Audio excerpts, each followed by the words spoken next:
Next candidate আসুন।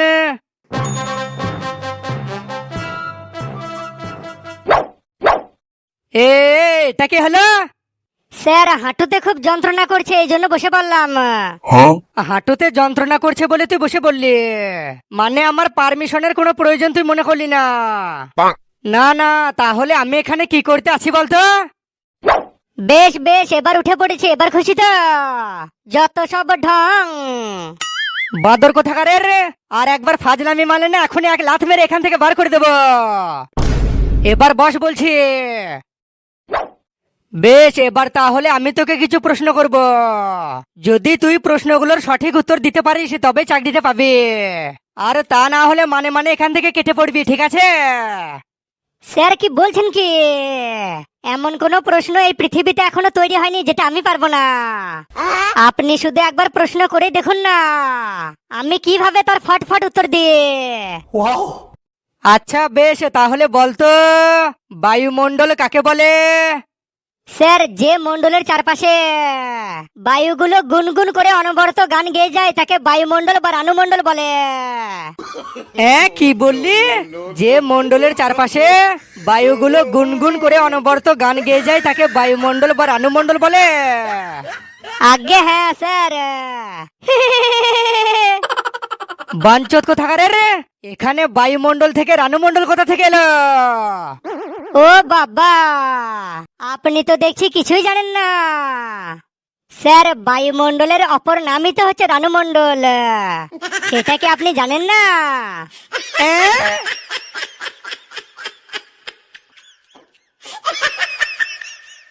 এবার বল, মশা কেন মানুষের রক্ত খায়? স্যার, কারণ মানুষ মশাকে ভাত খেতে দেয় না। মাছের ঝোল, মাংসের ঝোল, ডিমের ঝোল এসব কিছুই খেতে দেয় না। এই জন্য মশা তখন বাধ্য হয়ে কিছু না খেতে পেয়ে শেষমেশ আমাদের মানে মানুষের রক্তগুলো চুষে খায়। আরে এই ছাগল, মশা এই জন্য মানুষের রক্ত খায়? হ্যাঁ স্যার। চুপ গাধা!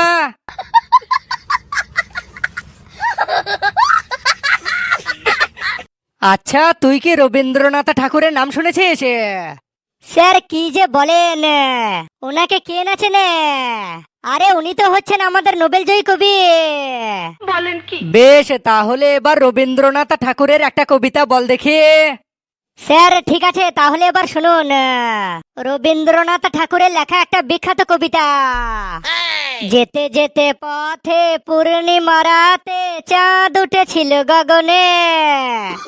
এ থাম থাম থাম, এসব হচ্ছে কি? স্যার কেন, কি হলো? এটা তো আমাদের নোবেলজয়ী কবি রবীন্দ্রনাথ ঠাকুরের কবিতা হচ্ছে। বাদর, এটা রবীন্দ্রনাথ ঠাকুরের কবিতা? হ্যাঁ স্যার, কেন আপনি জানেন না? এদা বেশি ভুং ভাং বগলে না, এখনই তোর ব্যাতে পা ভরে দেব।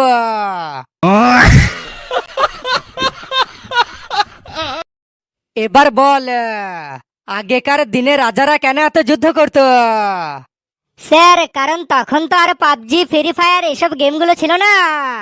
এই জন্য আগেকার দিনে রাজারা নিজেদের মধ্যে যুদ্ধ লাগিয়ে দিত আর টাইম পাস করতো। ওরে বাবা রে! না, তোর দ্বারা এসব হবে না।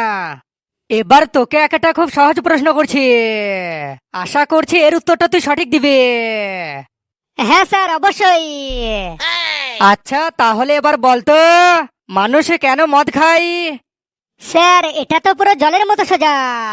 মানুষ মদ খায় শক্তি দেখানোর জন্য। শক্তি দেখানোর জন্য মানুষ মদ খায়? হ্যাঁ স্যার, আপনি এটাও জানেন না? আরে আমার একটা কাকা আছে, সে খুব ভীতু। মানে সে এতটাই ভীতু যে তার বউ যদি একবার হাঁকার দেয় তাহলে সে ভয়ে প্যান্টে হিসু করে ফেলে। বাট সে একদিন রাতে মদ খেয়ে এসে তার মধ্যে এতটাই শক্তি বেড়ে যায় যে সে দেশের প্রধানমন্ত্রী নরেন্দ্র মোদীর পোস্টারে হিসু করে দেয়। আর স্যার, তখন আমার কাকা মোদিকে এতটাই কাঁচা কাঁচা খিস্তি করে গালি দিচ্ছিল, মানে সেই খিস্তি গুলো এখন আপনার সামনে বলা যাবে না। স্যার, তাহলে জাস্ট একবার ভেবে দেখুন, মদ খেলে মানুষের শক্তি কত গুণ বেড়ে যায়।